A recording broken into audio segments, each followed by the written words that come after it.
Good morning. Welcome to Hobby Hi-Fi. Back in the day, there was no need for computers when it came to receivers and amplifiers. Nowadays, a lot of things are run by computer programs, software, chips, and whatnot. And so I dug an old onkyo receiver, AVR receiver out, tx-nr509. This has been something that I've had for quite a while, and I enjoyed it. For the most part, a lot of features for not a whole lot of money. Unfortunately, these had problems, and Onkyo had problems, as they're I think almost out of business, being bought up by somebody, and they just seemed to couldn't hang on. But they made a lot of good products in their day. I can't say that this one was one of my favorites because they had issues with HDMI boards. Now, in my opinion, if a year goes by and you have a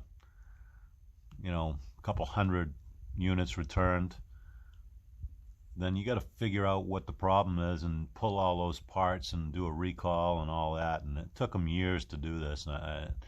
So subsequent years of the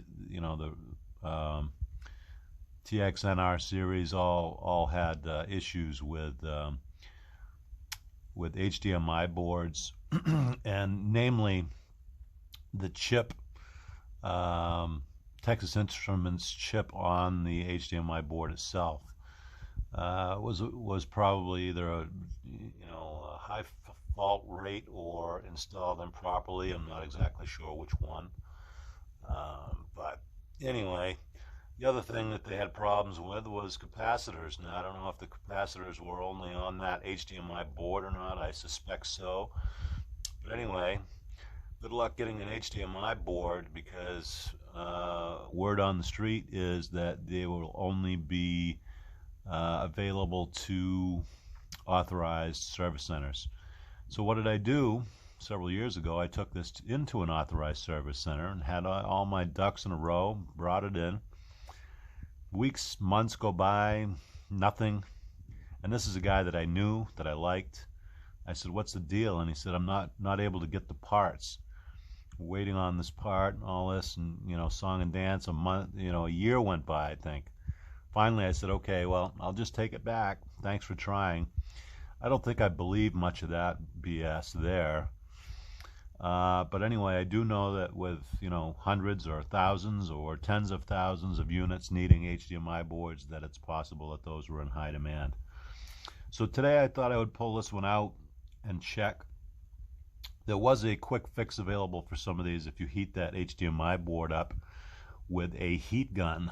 As long as you don't get too carried away, heat that Texas Instruments chip up, or possibly even heat some of those little silver metal round capacitors up, and all of a sudden it would click back on into proper operation. In this case, I can't remember if that had to be done, but anyway, it's been a while, and I've forgotten what the actual issue with this was. So today I got it all hooked up, and I tested it out yesterday with the digital inputs, which work fine. The analog inputs work fine. Outputs fine, music, no distortion. However, I couldn't get much out of the HDMI section, so I was thinking, I didn't recall that was the case with this unit. But anyway, so what I decided to do was, since this is a networkable device, is to plug it into the network via Ethernet cable and see if I could pull an update for it. Sometimes there is a firmware update that will jog its memory and get it to kind of click back in and have everything working properly. And so I checked the firmware model version on this, and I found that it didn't seem to be the most up-to-date version. So I thought that was curious, since when I hooked it up to Ethernet, it said there was no update available. With a little bit more research, I found that, in fact, they had recommended that there was a lot of mistakes or errors happening with updates performed over the network, which is what I was trying to do. So they recommended that you use an USB format instead. So I dug my old USB dongle, flash drive out, went in, downloaded the new software and the firmware update. The one that was listed here was blah blah blah 1200, I believe it was, and the new one is blah blah blah 1300. So I thought I'd give that a shot. And so you take your flash drive and you go over to your computer, you download the file, and make sure they recommend these steps. You make sure that your flash drive is empty, and when you download this zip file to your computer, you unzip it, and you're looking at 3 files, and those 3 files contain the new firmware update. Supposedly, we'll see how this goes.